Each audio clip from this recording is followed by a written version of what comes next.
आइए जी, part B.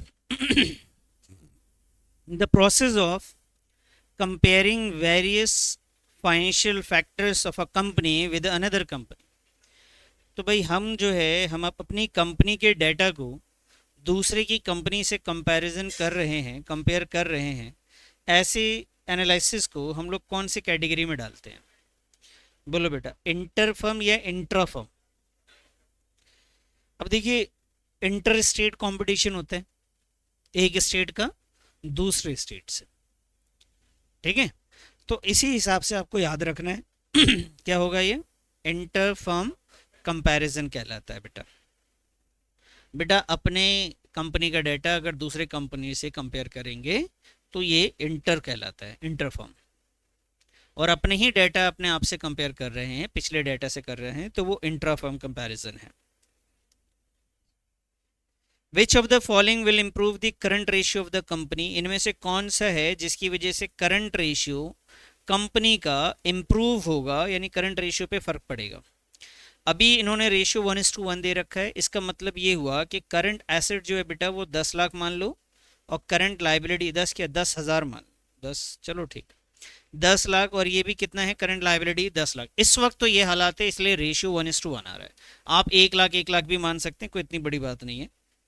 10 lakh ना लो, सोच से ज़्यादा बड़ी हो जाएगी आपके लिए। 1-1 लाख रुपए ले लिया हमने। इन्वेंट्री परचेज फॉर कैश, कह रहे जी अगर आपने इन्वेंट्री खरीदा है कैश में तो इससे दो चीज़ों पे फर्क पड़ता है बेटा आपका। एक तो स्टॉक बढ़ेगा, इन्वेंट्री बढ़ेगा, और कैश क्या होगा? ये भी करंट एसेट्स है और ये भी क्या है? तो एक करंट एसेट्स बढ़ेगा, दूसरा करंट एसेट्स कम होगा, तो वैल्यू तो वही 1 लाख का 1 लाख ही रह जाएगा ना।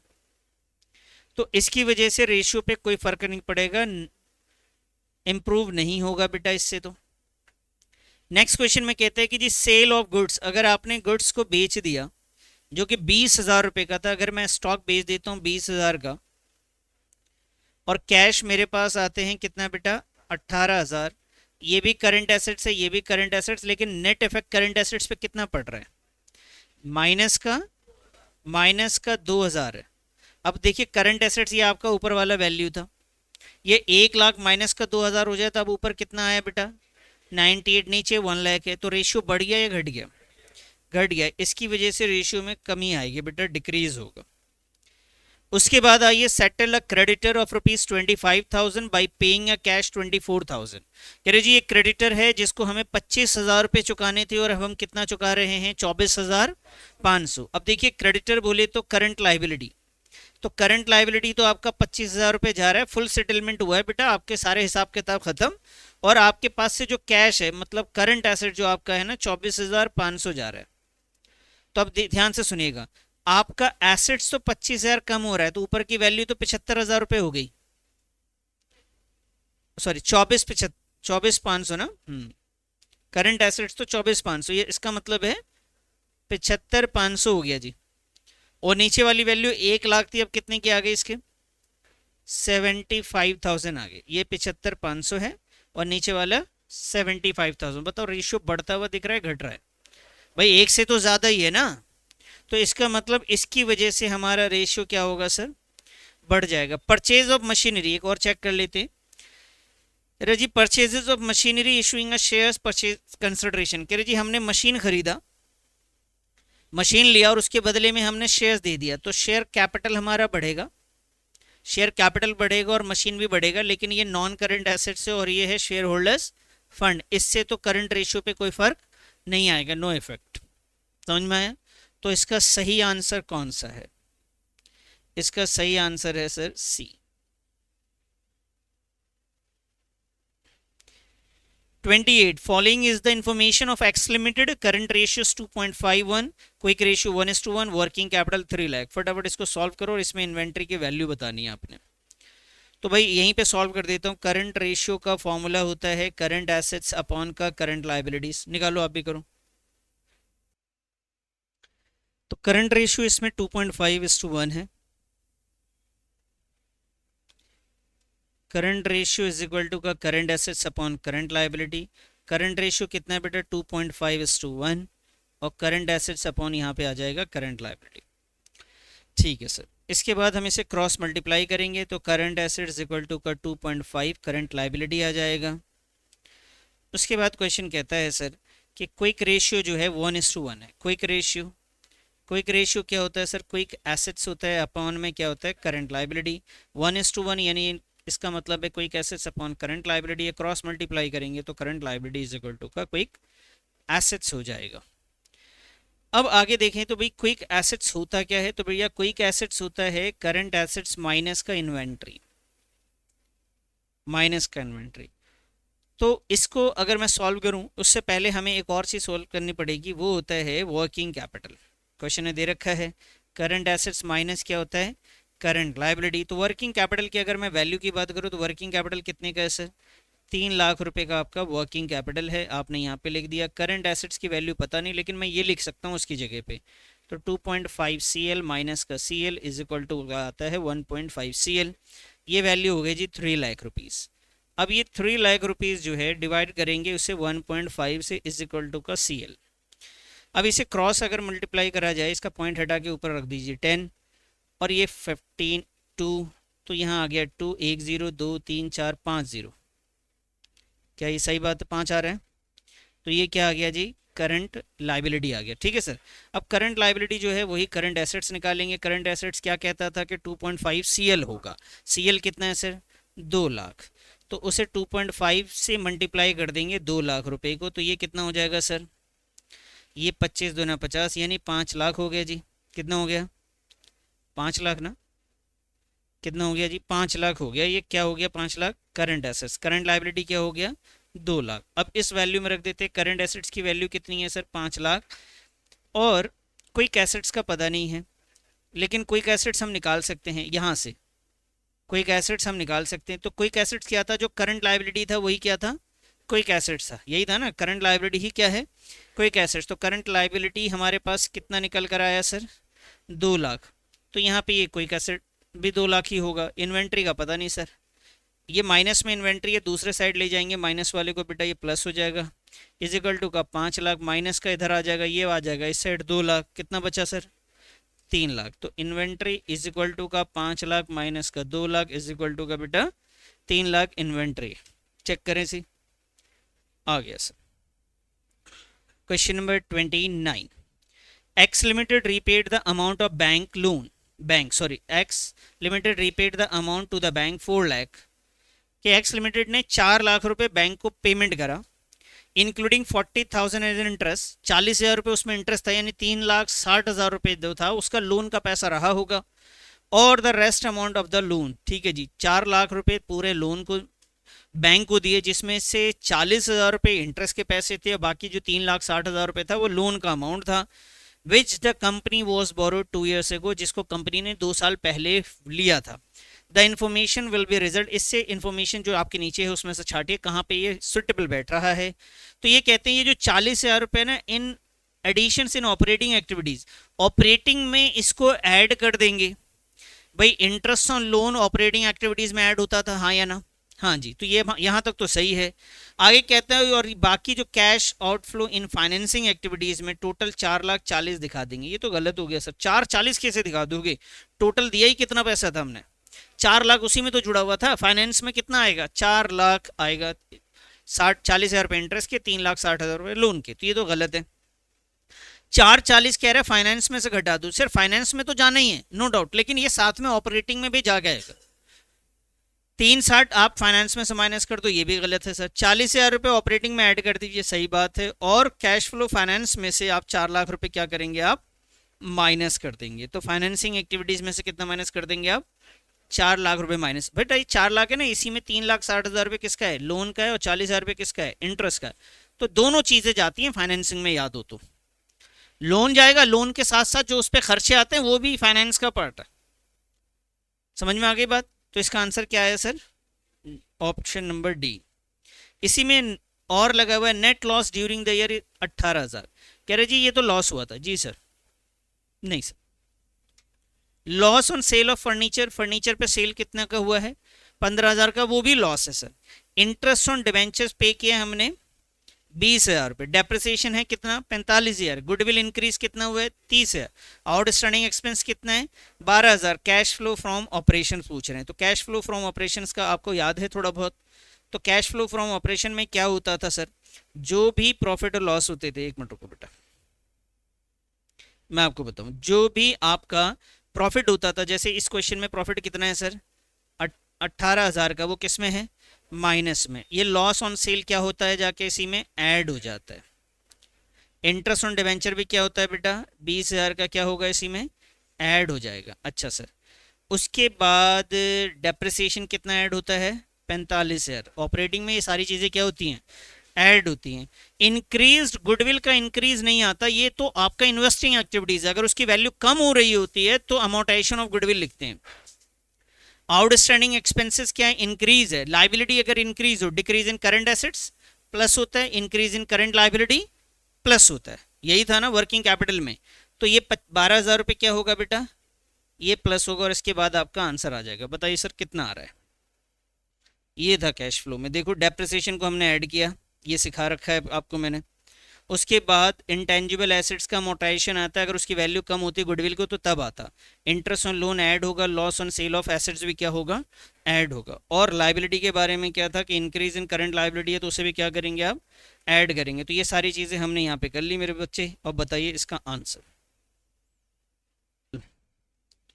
टोटल आप बता रहे हैं इसका आंसर कितना आ रहा है 74,000 प्लस में या माइनस में प्लस में। तो operating cash flow from operation जो है इनफ्लो है, पैसा हमारे पास आ रहा है।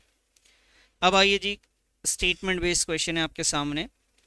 ओला limited engage in an electric bike manufacturing business, it invested its surplus. कह रहे जो भी ये कमाते हैं उस पैसे को ये लगा देते हैं 8 लाख रुपए इन शेयर्स ऑफ जी लिमिटेड। ध्यान से समझना, इन्होंने तो बाइक का काम है इनका इलेक्ट्रिक बाइक, और उससे जो सरप्लस आया यानी जो कमाया उस प्रॉफिट को उठा के 8 लाख रुपए का शेयर्स ले लिया किस कंपनी का जी लिमिटेड का in the beginning of the current year and also receive the dividend. और बाद में साल के स्टार्टिंग में इन्होंने इन्वेस्ट कर दिया था इसमें। उसके बाद इनको ना इन्वेस्टमेंट मिला है बेटा, सॉरी डिविडेंड मिला है 40,000 रुपये का, कब साल के आखिर में। This transaction will result in subtraction in operating activities. कह रहे ये जो 40,000 रुपये मिले हैं ऑपरेटिंग एक्टिविटीज़ में 40,000 रुपये हमने एज ए डिविडेंड जो है माइनस किया है, और कैश आउटफ्लो इन्वेस्टिंग एक्टिविटीज़ में 7,60,000 रुपये दिखाए हैं इन्वेस्टिंग में।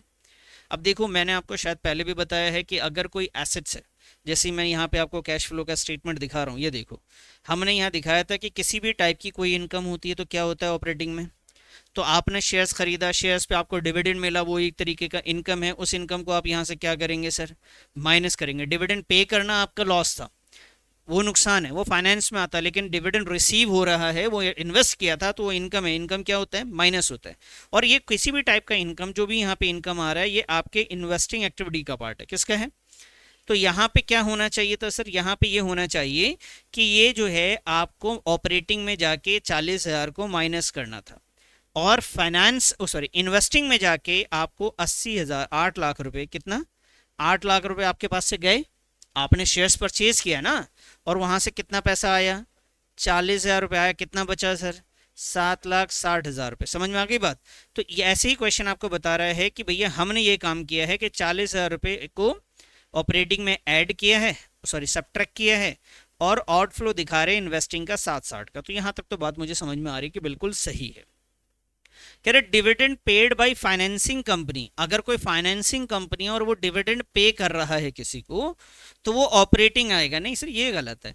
डिविडेंड आप किसी भी कंपनी, किसी भी टाइप के कंपनी हो, आप चाहे बैंक हो, आप चाहे ऑयल चल रहा है आपका या इलेक्ट्रिक बाइक चल रही है आपकी, कुछ भी है, तेल का कुआं है आपका, किसी भी टाइप की कंपनी है, आप डिविडेंड तब देते हो जब किसी से पैसे कर्ज लेते हो एज अ फाइनेंस।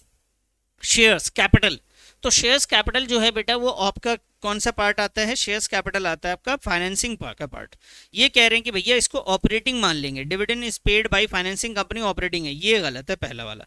तो बोथ स्टेटमेंट आर ट्रू, नहीं जी बोथ स्टेटमेंट आर फॉल्स, ये भी नहीं। Only statement 1 is true, only statement 2 is false. ये क्या हो गया जी, ये थोड़ा सा क्वेश्चन में यहाँ कुछ मिस्टेक कर दिए हैं जी। यहाँ पे इतना तो क्लियर है कि ओनली स्टेटमेंट 1 इज ट्रू। बेटा एक ध्यान दो, अगर आपने इसको सही कह दिया कि भैया ये ट्रू है तो दूसरा तो खुद ब खुद गलत हो ही गया, दूसरा क्या होगा, सिर्फ फॉल्स ही होगा। तो ये पहला वाला स्टेटमेंट हमारा क्या है, ट्रू है। ठीक है जी, इससे काम चला लीजिए। आइए, अंडर व्हाट हेड एंड सब हेड, कह रहे कौन से हेड और सब हेड में चीज़ें आएंगी बेटा, ये सारी चीज़ें। Fix assets under construction, building बन रही है, रास्ते में अभी, है ना। तो ये तो भैया हमें तो पता है ये किसका पार्ट होता है।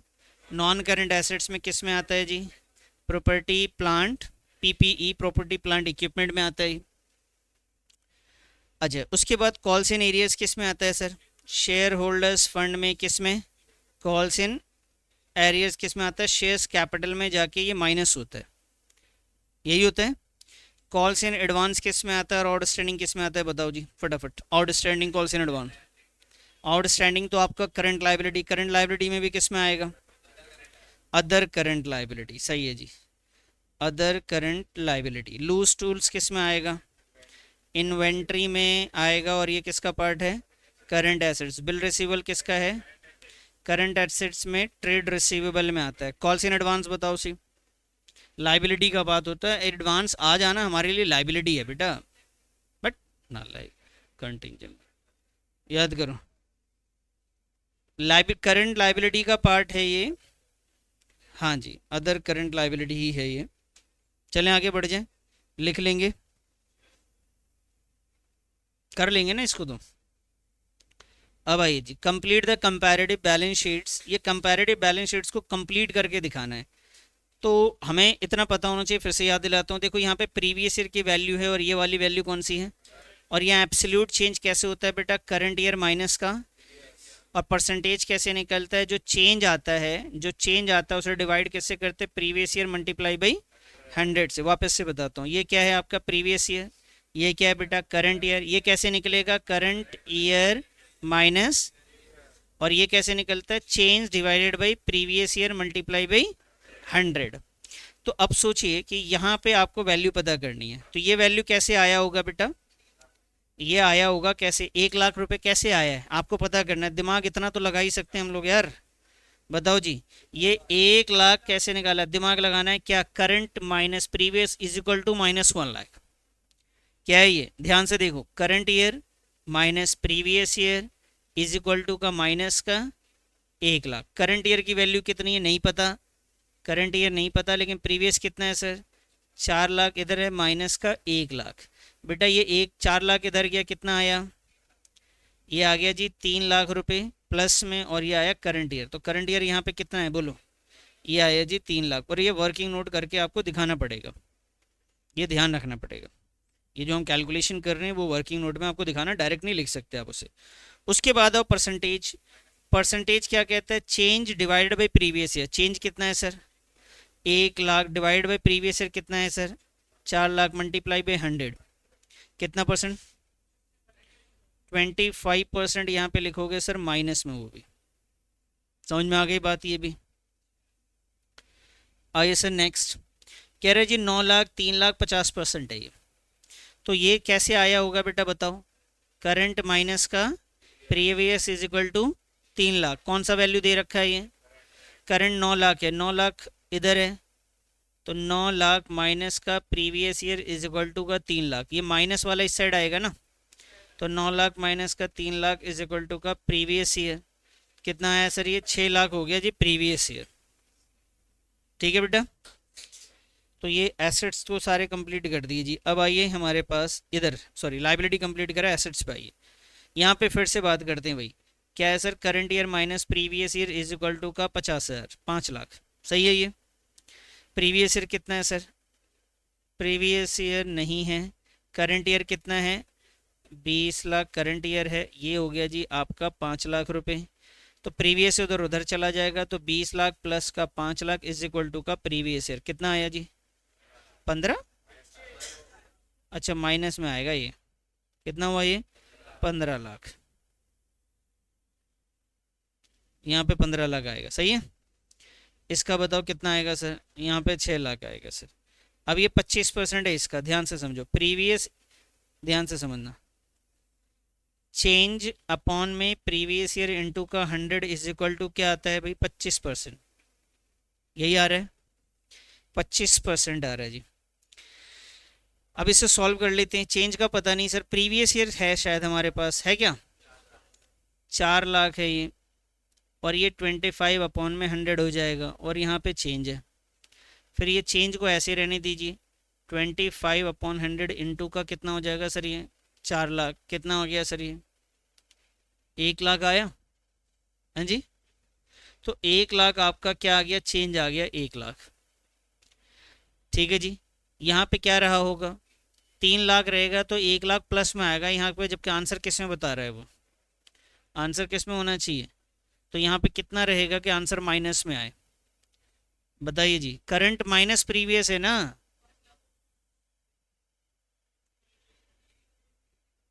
प्लस में होगा या माइनस में होगा ये बता। करंट कितना है? हाँ करंट, हाँ जी 3 लाख है ये, तो करंट में 3 लाख है, माइनस प्रीवियस है। ध्यान रखना करंट कितना है? 3 लाख है। प्रीवियस कितना है बेटा? ये 1 लाख माइनस में आया ना, ये वाला वैल्यू, ये माइनस में आया, माइनस का 1 लाख। करंट का, करंट का 4 लाख दे रखा है, प्रीवियस दे रखा है भाई, क्यों बेकार है मेरे को तो। अब सही है? लो मैं खुद कर लेता हूँ। कितना परसेंट है ये? 25%। आओ जी, 25% किसका सर? 4 लाख का। फॉर्मूला पूरा लिख देते हैं पहले। एब्सोल्यूट चेंज अपॉन में previous year multiply by 100 is equal to का 25%। सही बात है, वो भी माइनस में है, इसको माइनस में रख देता हूँ। ठीक, अब बताइए जी, इसमें से कौन सी वैल्यू गिवन है? कितना गिवन है? और इधर 25 है माइनस में। ठीक है, क्रॉस मल्टीप्लाई कर लो सर। 25 इंटू का 4 लाख अपॉन में 100। एब्सोल्यूट चेंज बोलो, एब्सोल्यूट चेंज कितना? 25 चौके 100, माइनस का कितना आया सर? ये आएगा जी 1 लाख रुपए माइनस में। ठीक है जी, अब आ जाइए इसको। इसके बाद क्या होता है? एब्सोल्यूट चेंज माइनस का करंट ईयर माइनस। अब बताइए करंट ईयर दे रखा है क्या? प्रीवियस ईयर कितना है? 4 लाख। एब्सोल्यूट चेंज कितना है? 1 लाख। और ये करंट ईयर कितना है? ऐसे ही रहेगा, तो ये उस साइड चला जाएगा बेटा। तो यहाँ आया जी करंट ईयर, ये इस साइड आया, माइनस वाला प्लस हो गया जी। प्लस 4 लाख माइनस का 1 लाख, कितना आया सर? 3 लाख। क्या आ गया? Current year. ठीक है जी, समझ में आ गई बात? चलो जी, वैसे भी डायरेक्ट भी कर सकते थे आप, कोई मसला नहीं इतना बड़ा। Proprietary ratio of a company 0.75:1। Proprietary ratio का फॉर्मूला बताओ सर। प्रोप्राइटरी रेशियो जो है उसका फॉर्मूला था प्रोप्राइटर्स फंड अपॉन में टोटल एसेट्स, यही था सर। अब प्रोप्राइटर्स फंड किसको कहते हैं सर? वो कहते हैं शेयर होल्डर्स फंड को। अब आई जी, क्वेश्चन कहता है कि ये रेशियो है हमारे पास, आपको बताना है कि इन सारे चेंजेस की वजह से ये रेशियो इंक्रीज है, डिक्रीज है या नॉट चेंज है, क्या वजह होगी? तो फर्नीचर अगर हम परचेज करेंगे तो किस पे फर्क पड़ेगा बेटा? नॉन करंट एसेट, यानी टोटल एसेट्स मेरा क्या हो जाएगा? प्लस हो जाएगा, हाँ या ना बोलो। और पेमेंट आपने चेक से किया है तो करंट एसेट्स कम हो जाएगा। तो भाई दोनों का फर्क किस पे पड़ रहा है? एसेट्स पे ही पड़ रहा है। इससे सॉरी, इससे एसेट्स बढ़ेगा और इससे एसेट्स, बताओ रेशियो पे कोई फर्क पड़ेगा फिर? भाई इसमें तो वही रहेगा वैल्यू, इसमें प्लस भी हुआ फिर माइनस भी हुआ, जीरो हो गया, तो इन दोनों का तो मतलब वही है ना। रेशियो पे कोई फर्क पड़ा कि नहीं पड़ा? देखो फिर से समझा देता हूँ। देखो अभी जो ये वैल्यू दे रखी है 0.75, इसको ये समझ के चलो कि अब पहले से वैल्यू है 75,000 और अपॉन में कितना है? 1 लाख। और आपने 2 लाख का कोई सामान खरीदा, कितने खरीदा? 2 लाख रुपए इसमें प्लस किए, फिर 2 लाख रुपए इसी में से माइनस किए। बताओ क्या इसमें अमाउंट पे कोई फर्क पड़ा? अब तो रेशियो क्या आएगा? नो चेंज होगा जी, कोई भी चेंजेस नहीं है पहले वाले में। दूसरा, issue of preference shares to vendor of machine. हमने प्रेफरेंस शेयर इशू किया वेंडर ऑफ मशीन, यानी पैसे नहीं लिए, बस शेयर्स दिया और साथ में उसके बदले में क्या लिया, मशीन लिया। ध्यान से समझिए, पहले से ऊपर वैल्यू कितनी थी, मैंने क्या एग्जांपल लिया है 75 और डिवाइड में क्या रखा है कह रहे जी मशीन आपने खरीदी है 2 लाख की, तो मशीन खरीदेंगे तो ये बढ़ेगा, लेकिन मशीन खरीदने के चक्कर में आपने कितने का शेयर दिया, 2 लाख देंगे तो शेयर होल्डर्स फंड में भी तो चेंज आएगा। तो बताइए न्यूमरेटर और डिनोमिनेटर की वैल्यू कितनी हो गई, एक वैल्यू हो गई 2,75,000, नीचे कितना हो रहा है जी 3 लाख। अब डिवाइड करो, बताओ कितना आ रहा है, वही बात नहीं होगी बेटा, चेंज आएगा लेकिन क्या आएगा, डिवाइड करके चेक कर लो आप। 1 2 3, 1 2 3, 0 यहाँ हटा के पॉइंट में लगा दो, 3 9 27, 3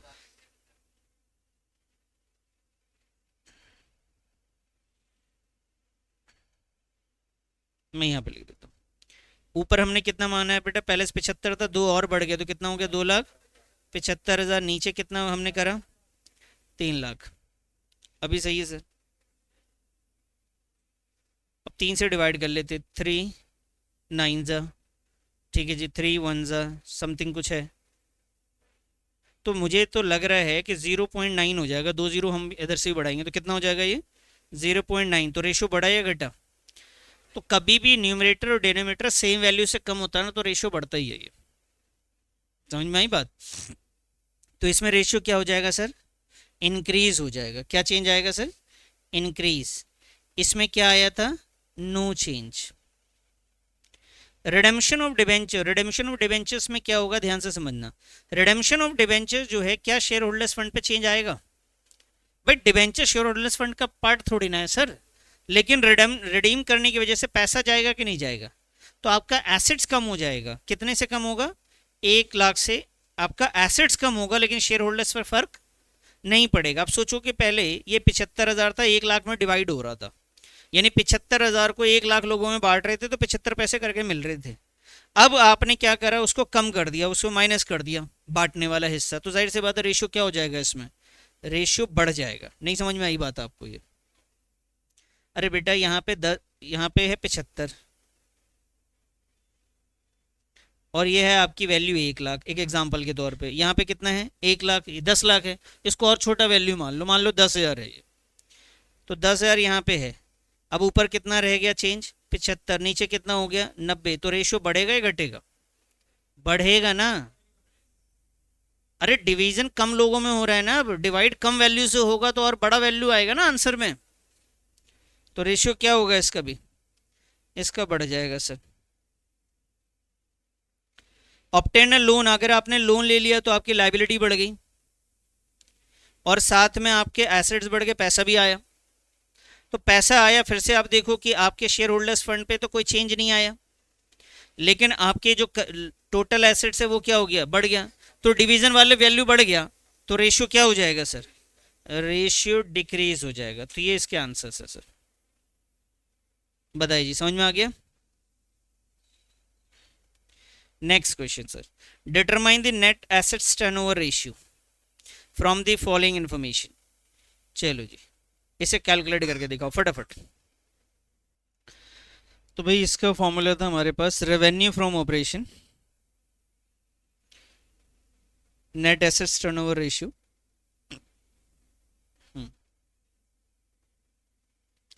net assets turnover ratio is equal to का रेवेन्यू फ्रॉम ऑपरेशन अपॉन में कैपिटल एम्प्लॉयड। हाँ जी, रेवेन्यू फ्रॉम ऑपरेशन अपॉन में कैपिटल एम्प्लॉयड।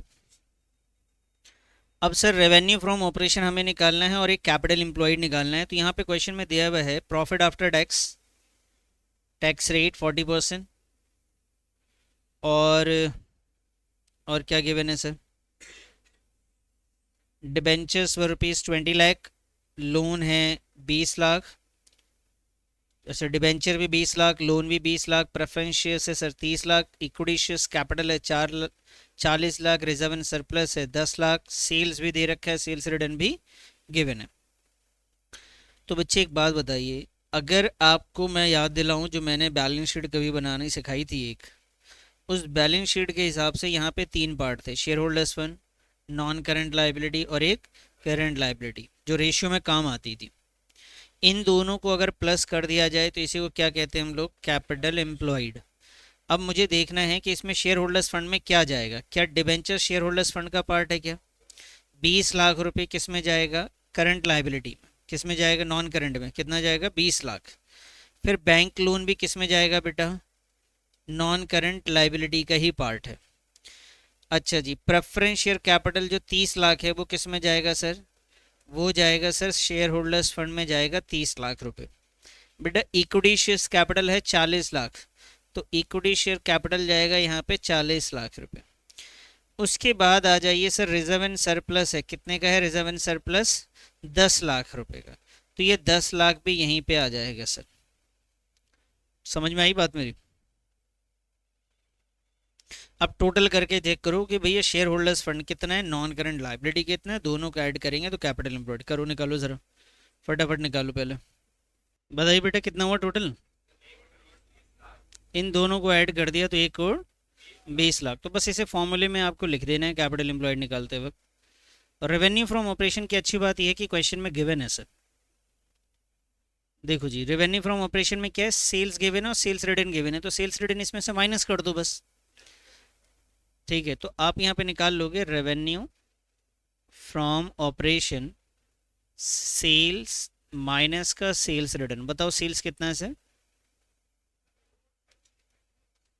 3,75,00,000, और सेल्स रिटर्न बेटा 15 लाख, माइनस करने बाद जो वैल्यू आएगी 3,60,00,000 रुपए।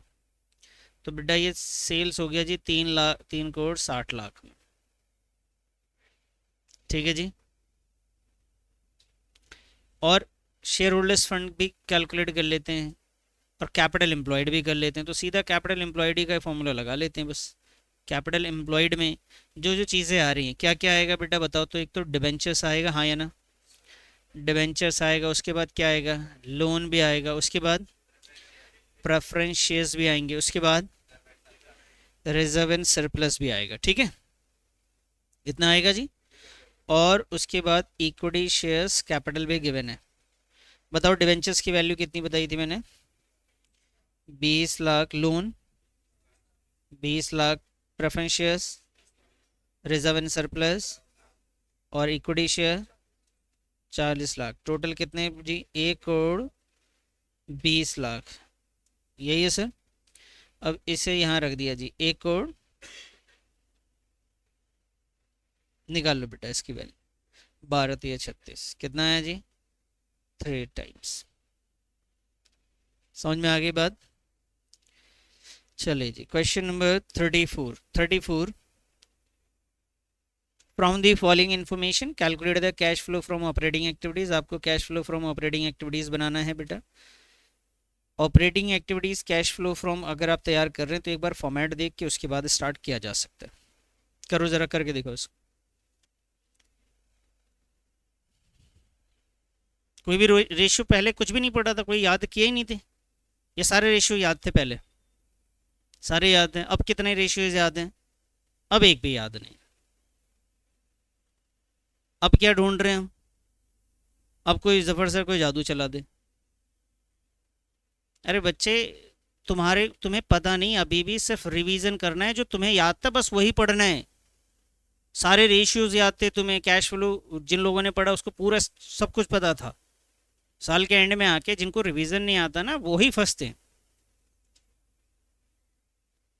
तुम जादू मत, कुछ ऐसा मत ढूंढो कि कोई जादू चल जाएगा।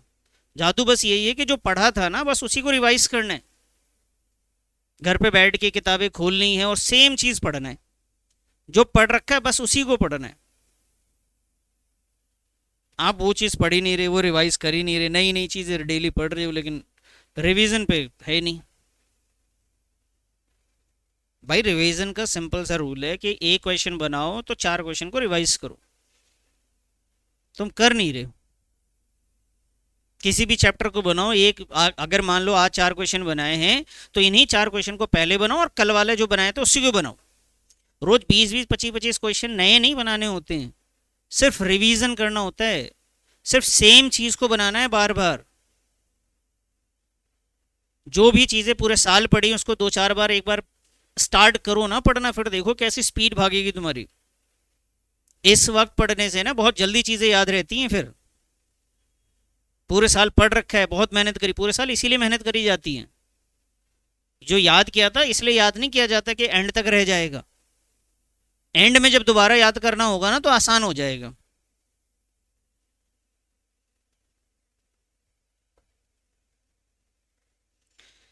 From the following information calculate cash flow from operating activities. Additional information में हमारे पास है बेटा सरप्लस, इन्वेंट्री, ट्रेड रिसीवल, और standing expenses, goodwill, cash in hand और मशीनरी। बिल्कुल एज इट इज क्वेश्चन हम लोगों ने प्रीवियस ईयर वाले जो सेक्शन हमने किया था कैश फ्लो का उसमें कर रखा था इसको। सिर्फ वैल्यू चेंज है, बाकी सारी चीज़ें मुझे तो वही दिख रही हैं।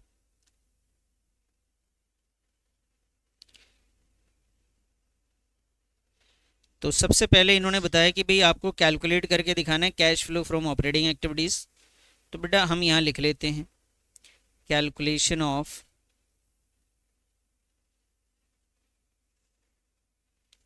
Cash flow from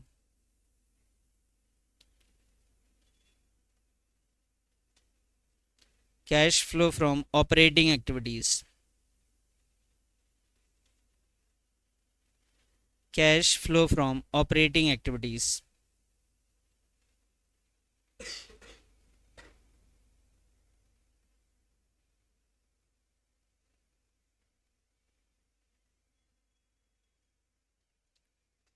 cash flow from operating activities में सबसे पहले हम लोग बैलेंस उठाते हैं बेटा, balance in statement of profit and loss. और इसको हम लोग कैसे लिखते थे, करंट ईयर माइनस का प्रीवियस ईयर। तो यहाँ पे अपने पास ये 71 और 81 है, 89 है। करंट ईयर जो है वो 71 है, करंट ईयर 71 है और प्रीवियस ईयर की वैल्यू 89 है। करंट ईयर की वैल्यू कितनी है 71 और प्रीवियस ईयर की वैल्यू कितनी है 89 है। तो इसको अगर माइनस करें तो करंट माइनस प्रीवियस हो रहा है सर।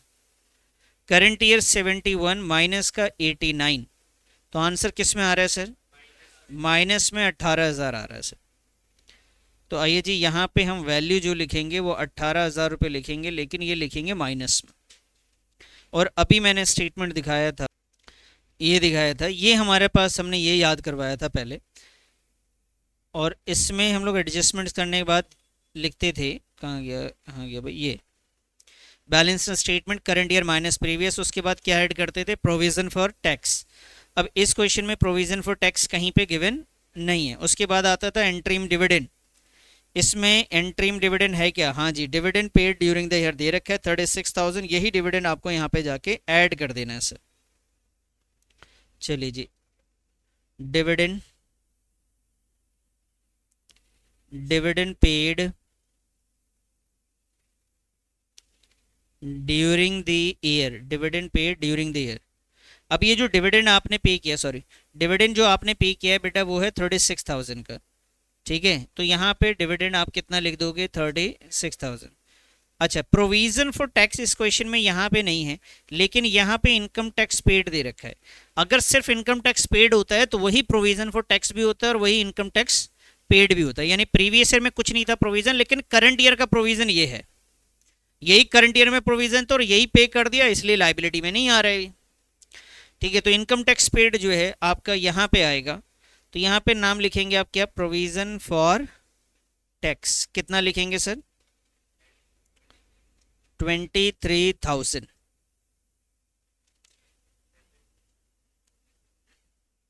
कैश फ्लो में ये सेम क्वेश्चन आपने प्रीवियस ईयर वाले जब हम लोग कर रहे थे सेक्शन,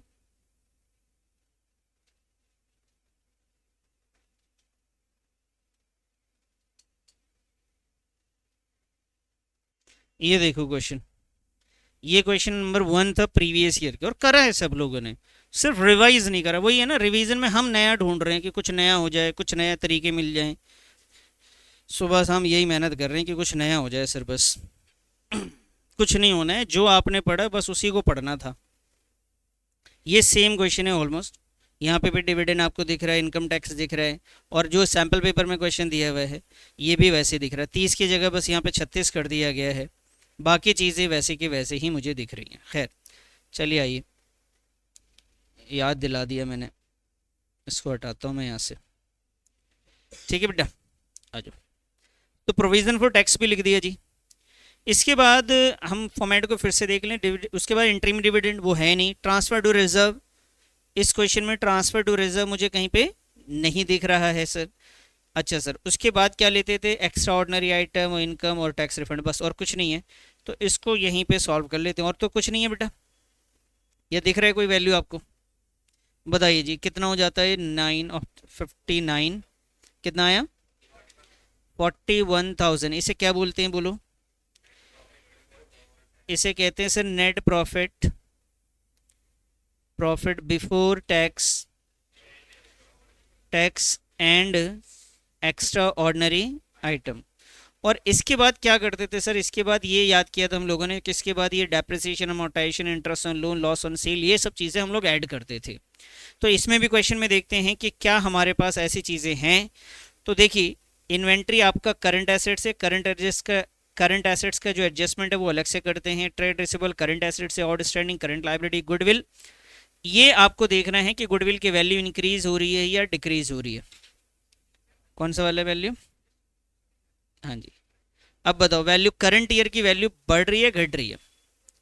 बढ़ रही है। तो अगर बढ़ रही हो करंट ईयर की वैल्यू, तो इन्वेस्टिंग का पार्ट होता है, ऑपरेटिंग में नहीं आता। Cash in hand, cash in hand जो है कैश एंड कैश इक्विवेलेंट का पार्ट है, ये भी नहीं आता ऑपरेटिंग में। मशीनरी जो है ये नॉन करंट एसेट्स है, लेकिन अगर कोई प्रॉफिट लॉस डेप्रिसिएशन है वो आएगा। तो इसके लिए हमें एक अकाउंट बनाना पड़ेगा सर। क्या तैयार करना पड़ेगा? अकाउंट बनाना पड़ेगा। Piece of machinery 50,000 on which depreciation 20,000 had been charge was sold 10,000। Depreciation charge during the year is ₹18,000। चलिए जी, इसके लिए हम लोग एक अकाउंट नीचे बना लेते हैं मशीनरी का।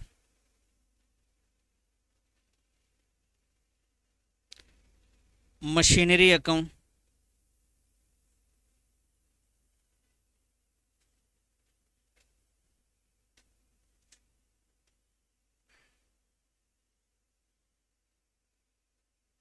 ये लीजिए सर। मशीनरी अकाउंट में बेटा सबसे पहले हम लिखेंगे यहाँ पे बैलेंस ब्रॉट डाउन, और यहाँ पे लिखेंगे sir by balance carry down. तो मशीनरी में वैल्यू गिवन है 56 और 82। तो 56,000 तो पिछले साल की वैल्यू है बेटा, 82,000 अभी की वैल्यू है। उसके बाद क्वेश्चन कहता है कि सर हमने सेल भी किया है। आइए जी सेल ले लेंगे इधर। तो सेल की अगर मैं वैल्यू बताऊं आपको, तो हमने कितने में बेचा है? 10,000 रुपये में बेचा है। तो यहाँ पे हमने लिखा है जी 10,000। उसके बाद डेप्रिसिएशन ड्यूरिंग द ईयर है जो हमारा, वो 18,000 है। तो यहाँ पे हमने लिखेंगे डेप्रिसिएशन 18,000। प्रॉफिट लॉस निकालना पड़ेगा, तो कॉस्ट ऑफ मशीनरी आपके सामने गिवन है बेटा। कॉस्ट ऑफ मशीनरी की वैल्यू कितनी है? 50,000 रुपये। तो आपने यहाँ पे 50,000 लिख दिया। हाँ हाँ लिख सकते हैं बेटा, लिख सकते हैं। उसके बाद हम क्या माइनस करेंगे? एक्यूमुलेटेड डेप्रिसिएशन, जितना भी इसके ऊपर डेप्रिसिएशन अब तक लग चुका है, वो डेप्रिसिएशन टोटल अब तक कितना लग चुका है सर? 20,000 रुपये। तो बेटा ये 20,000 रुपये हमने यहाँ माइनस किया, तो ये कितना बच गया सर? 30,000। इस 30,000 की वैल्यू को हमने सेल किया 10,000 में, तो लॉस कितना आया सर? यहाँ पे 20,000 का आपका लॉस आ गया। इस 20,000 के लॉस को आप पीएनएल करके यहाँ पे लिखेंगे लॉस 20,000, टोटल कर देंगे। ये account as a working note आपका दिखेगा। कितना हो रहा है सर ये टोटल? 150, 8 5 एक 32 ना? क्यों 2 और 8 है? क्या कहना चाह रहे हो यार भाई? 82 है इधर, इन सबको जोड़ के तो 50 हो रहा है। अच्छा अच्छा, डेप्रिसिएशन 18,000। ओके ठीक है, बताओ कितना हुआ ये? 1,30,000। लो जी 1,30,000 हो गया जी। 56 माइनस कर दो साहब, तो बैंक में ये आ गया जी आपका परचेजेस, कितना आ गया 74। तो इसमें से ऑपरेटिंग में जाने वाली चीज़ क्या है, प्रॉफिट एंड लॉस। तो यहाँ पे हम जाके बेटा ऐड कर देंगे, यहाँ लिखेंगे sir loss on sale of machinery. अच्छा अकाउंट नहीं भी बनाते तो चल जाता, बस आपको ये वर्किंग नोट ज़रूर बनानी पड़ती, ये ऊपर का अगर आपने नहीं भी बनाया तो चलेगा, लेकिन इतना आपको कैलकुलेट करना पड़ेगा। बताइए सर, लॉस ऑन मशीनरी कितना था 20,000। और देखते हैं क्या चीज़ें और भी हैं। तो भैया ये वाली लाइन हो गई, ये भी हो गया, ये भी हो गया, ठीक है। बस सेकंड वाले में अभी लास्ट में एक पॉइंट और रह रहा है, और देखिए नीचे कर इन्वेंट्री, ट्रेड रिसीवेबल वगैरह वगैरह, डेप्रिसिएशन लिखना है। हाँ जी, आइए साहब यहाँ पे ऐड करिए डेप्रिसिएशन। डेप्रिसिएशन कितना है सर, डेप्रिसिएशन है 18,000। इसको टोटल कर लेंगे सर, बताइए टोटल कितना हो रहा है 79,000 इसका टोटल हो गया जी। इसे क्या बोलेंगे ऑपरेटिंग प्रॉफिट, इसे बोलेंगे सर ऑपरेटिंग प्रॉफिट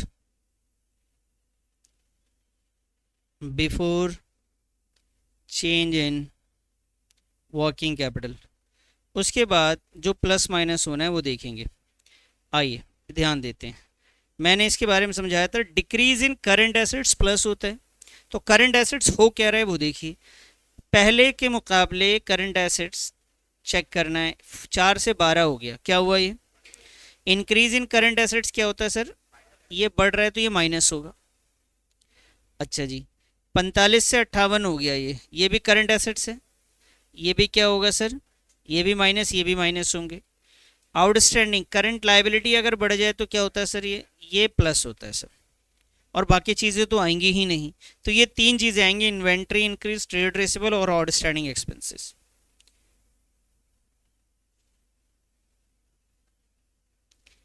यहाँ लिखेंगे इंक्रीज इन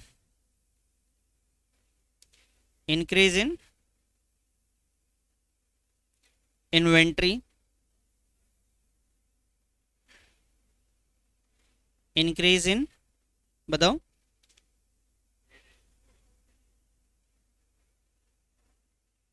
आउटस्टैंडिंग एक्सपेंसेस, और क्या था इंक्रीज इन ट्रेड रिसीवेबल। चलिए जी वैल्यू बता दीजिए।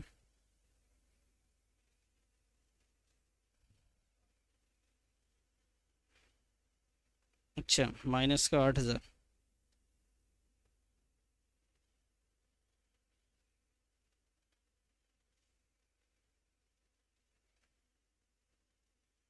बताइए इन्वेंट्री कितना माइनस का, और उसके बाद इंक्रीज इन आउटस्टैंडिंग 4,600, और ट्रेड रिसीवेबल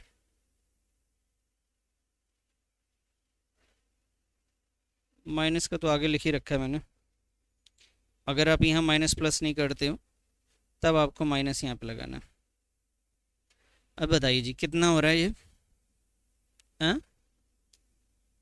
62,600, इसे बोलेंगे जी कैश जनरेटेड फ्रॉम ऑपरेशन, और माइनस करेंगे फिर क्या, tax paid. Tax paid question में गिवन है बेटा, 23 को माइनस कर दीजिए, 39,600 क्या आया, ये cash flow from operating activities आ गया जी, cash flow from operating activities.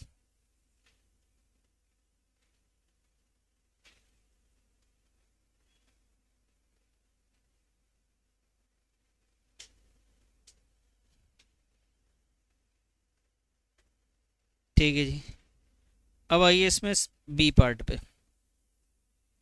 From the following information calculate the amount of cash flow from investing. तो इन्वेस्टिंग में 2 अकाउंट है, प्लांट, नॉन करंट और लैंड, 3 दे रखे हैं। लैंड की वैल्यू 1,00,000, पहले 2 था, ईयर ध्यान से देखा करना, 22 से 23, पहले 2 था, अब कितना हो गया तो लैंड की वैल्यू अगर कम हो रही है तो उसे हम लोग क्या मानते हैं, सीधा सेल मानते हैं, है ना। लेकिन साथ में इन्होंने बताया, कुछ इन्फॉर्मेशन दिया कि लैंड जो हमने सेल किया उस पर 60,000 का प्रॉफिट भी हुआ है, तो इस हिसाब से हमें इसको अकाउंट बनाना पड़ेगा। एडजस्टमेंट आ जाए कुछ तो अकाउंट बना लो। फिर डेप्रिसिएशन दिया प्लांट एंड मशीनरी का, और प्लांट एंड मशीनरी की वैल्यू भी बताई, तो इन दोनों का अकाउंट बनेगा, सिर्फ नॉन करंट इन्वेस्टमेंट का नहीं बनेगा। बनाइए ज़रा अकाउंट इसका।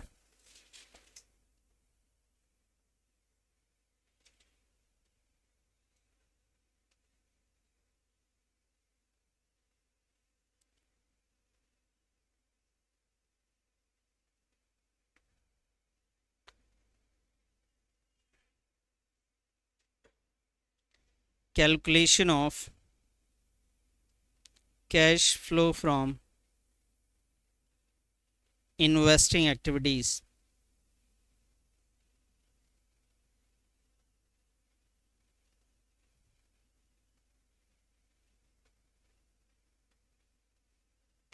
Calculation of investing activities. अब आ जाइए सर, इसमें सबसे पहले दो अकाउंट छोटे छोटे बनाने हैं मुझे।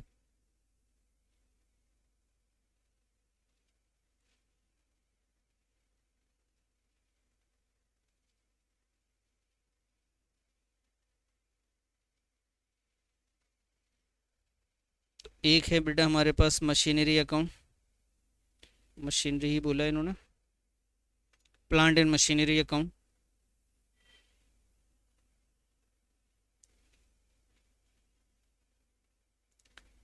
प्लांट एंड मशीनरी अकाउंट, ठीक है जी। और एक है हमारे पास लैंड का अकाउंट। तो प्लांट एंड मशीनरी की वैल्यू प्रीवियस ईयर की 850 है और अभी की वैल्यू है 10 लाख रुपए। प्रीवियस ईयर यानी BD, प्रीवियस ईयर की वैल्यू थी 8,50,000 और CD की वैल्यू थी 10 लाख रुपए।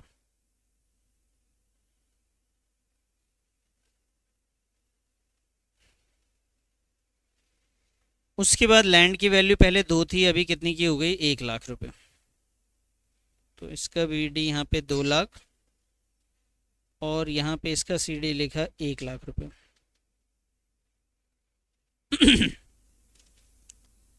ठीक है साहब। अब डेप्रिसिएशन बताया उन्होंने 50,000 का है, तो डेप्रिसिएशन तो हम यहाँ लिखते हैं सर।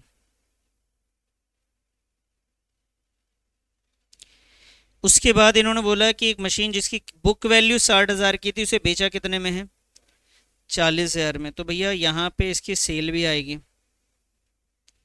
बेचा आपने कितने में सर, 40 में, और साथ में यहीं पे प्रॉफिट एंड लॉस भी आएगा।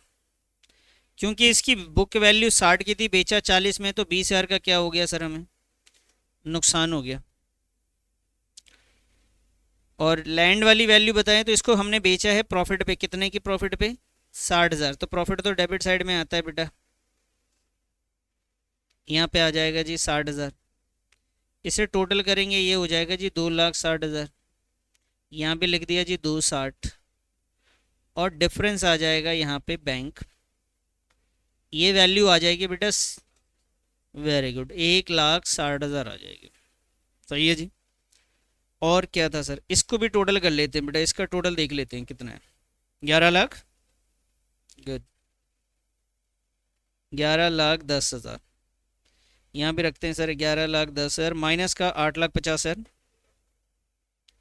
2,60,000 का यहाँ पे आ गया जी बैंक। और ये वैल्यू है आपकी परचेजेस वाली, कौन सी है, तो इसमें से इन्वेस्टिंग में जाने वाली चीज़ क्या है, 40,000। ये क्या है, 260, और यहाँ से 160। ये दो चीज़ें जा रही है, तीन चीज़ें बताइए कौन पहले। Sale of machinery, sale of machinery है सिर्फ 40,000। और एक और सेल ऑफ क्या हुआ था सर, लैंड, कितना, 1,60,000। आइए जी परचेजेस पे, परचेजेस ऑफ मशीनरी बोलिए, 2,60,000। ये आएगा जी आपका माइनस में। इसके अलावा क्वेश्चन में एक पॉइंट और था, वो नॉन करेंट इन्वेस्टमेंट्स को देख लेते हैं। 40,000 से 1 लाख हो गया था। नॉन करेंट इन्वेस्टमेंट 40,000 से कितना हो गया सर?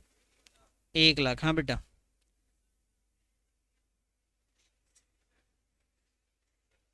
अच्छा जी, 40,000 से कितना हो गया? 1,60,000। कितने का फर्क है?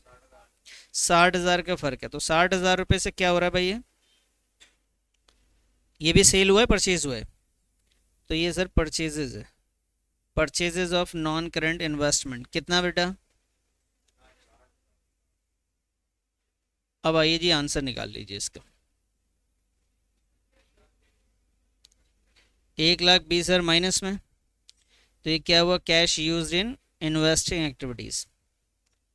समझ में आ गई बात?